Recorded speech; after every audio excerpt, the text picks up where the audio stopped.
And it's Thursday, so good morning. Hope that you're well. Today we're just going to do Romans 3, 1 through 8. Then what advantage has the Jew? Or what is the value of circumcision? Much in every way.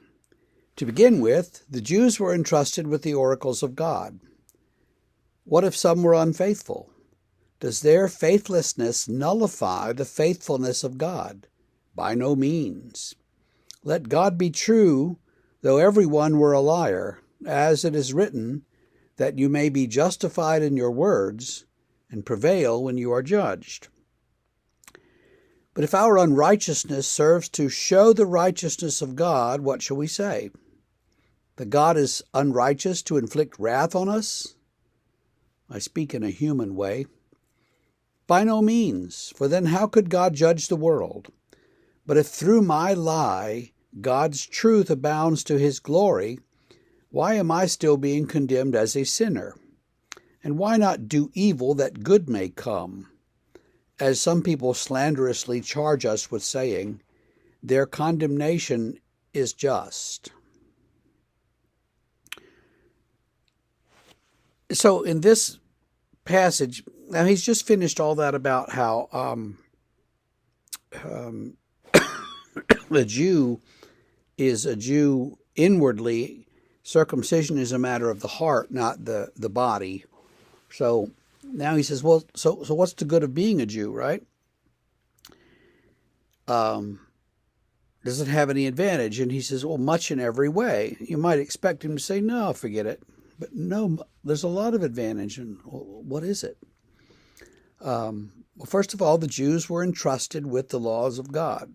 So they have that going for them. What if some of them were unfaithful? That doesn't matter because God is still faithful. So even though some of the Jews are faithless, God is faithful. That doesn't change who God is. And then he says, well, if our unrighteousness shows the righteousness of God, maybe that's a good thing. Later on he's going to say, shouldn't we sin so that grace may abound?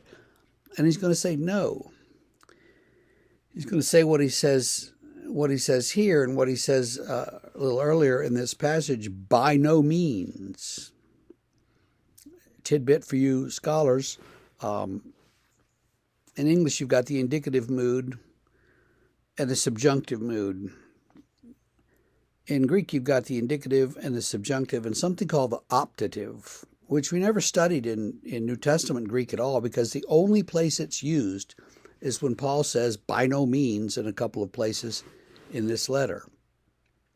But it's a very, very strong way of saying no way, no chance, we're not doing that. Hell no. Strongest possible way to disagree is used here. So should we say that God is unrighteous? No, by no means.